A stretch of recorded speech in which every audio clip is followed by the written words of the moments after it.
ने मजसी ने परत मातृभूमिला सागरा प्राण तळमळला।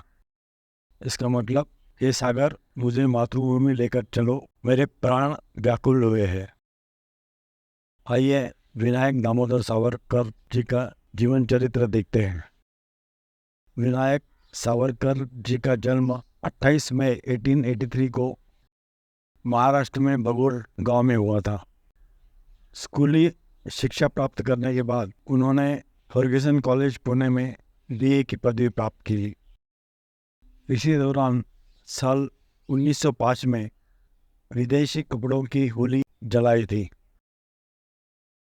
उन्हें शिवाजी स्कॉलरशिप प्राप्त हुई, जिसकी मदद से वो उच्च शिक्षा के लिए इंग्लैंड चले गए।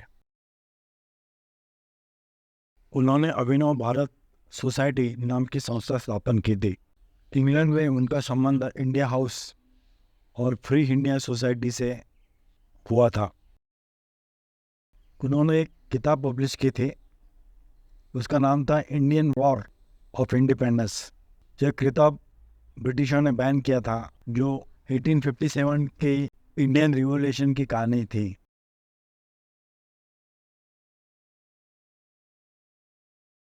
लंदन में उन्हें नासिक के डिस्ट्रिक्ट कलेक्टर जैक्सन की हत्या के मामले में गिरफ्तार किया गया था।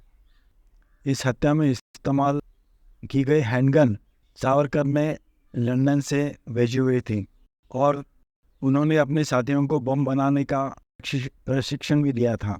इस कृत्य के लिए उन्हें जन्मठेप सज़ा मिली थी और जिसके लिए उन्हें Andaman Nicobar island cellular jail भेजा गया था। यह सज़ा काटने के लिए विनायक सावरकर जी को एसएस मौर्य नामक शिप से हिंदुस्तान लाया जा रहा था। इसी दौरान सावरकर जी ने जहाज से छलांग लगाई और वो फ्रांस के किनारे तैरते पहुंचे। फ्रांस में उन्होंने शरणार्थी की हैसियत से सपोर्ट मिलने की कोशिश की, लेकिन नाकामयाब रहे। उन्हें ब्रिटिशर्स ने वापस पकड़ लिया।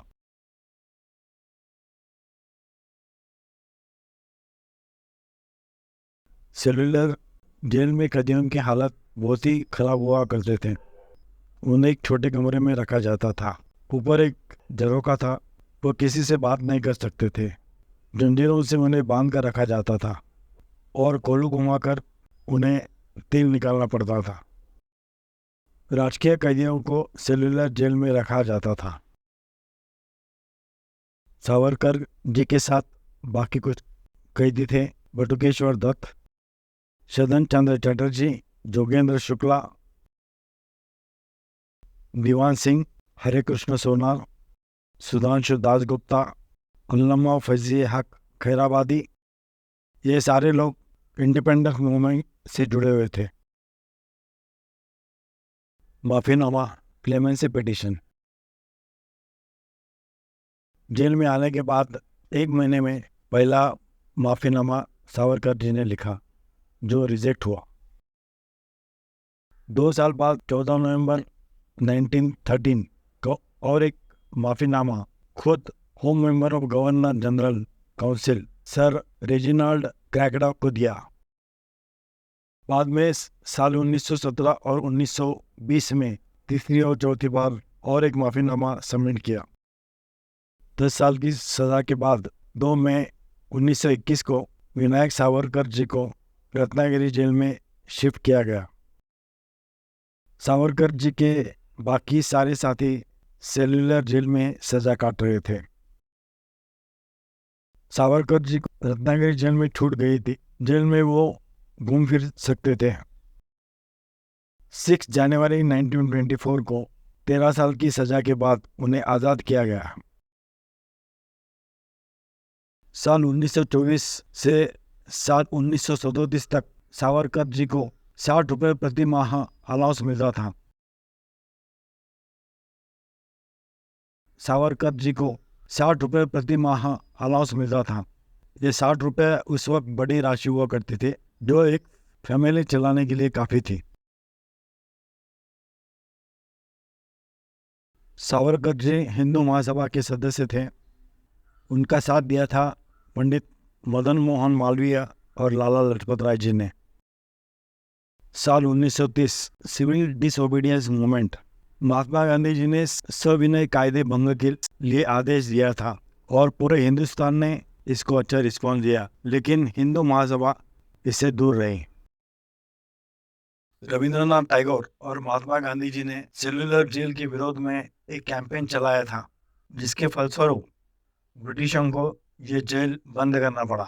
उस टू नेशन थ्योरी को विनायक सावरकर जी ने सपोर्ट किया। महात्मा गांधी और कांग्रेस जिसका लगातार विरोध कर रहे थे। हिंदू महासभा और मुस्लिम लीग का अलायंस। वर्ल्ड वॉर 2 चालू हुआ था। ब्रिटिश गवर्नमेंट ने हिंदुस्तान की इजाज़त लिए बिना हमें वर्ल्ड वॉर में इन्वॉल्व किया था। इस कृत्य का निषेध करने के लिए कांग्रेस शासित सरकारों ने राजीनामे दिए। तब हिंदू महासभा और मुस्लिम लीग ने मिलकर 3 राज्यों में सरकार बनाई। ये राज्य थे सिंध, बंगाल और नेफा। नेफा यानी north eastern state. 1942 quit India movement. Hindu Mahasabha ने क्विट इंडिया मूवमेंट का विरोध किया था। हिंदू महासभा के अध्यक्ष विनायक सावरकर ने अपने अनुयायी जो म्यूनिसिपैलिटी, लोकल बॉडी और लेजिस्लेटर के सदस्य थे, उनको आदेश दिया, स्टिक टू योर पोस्ट।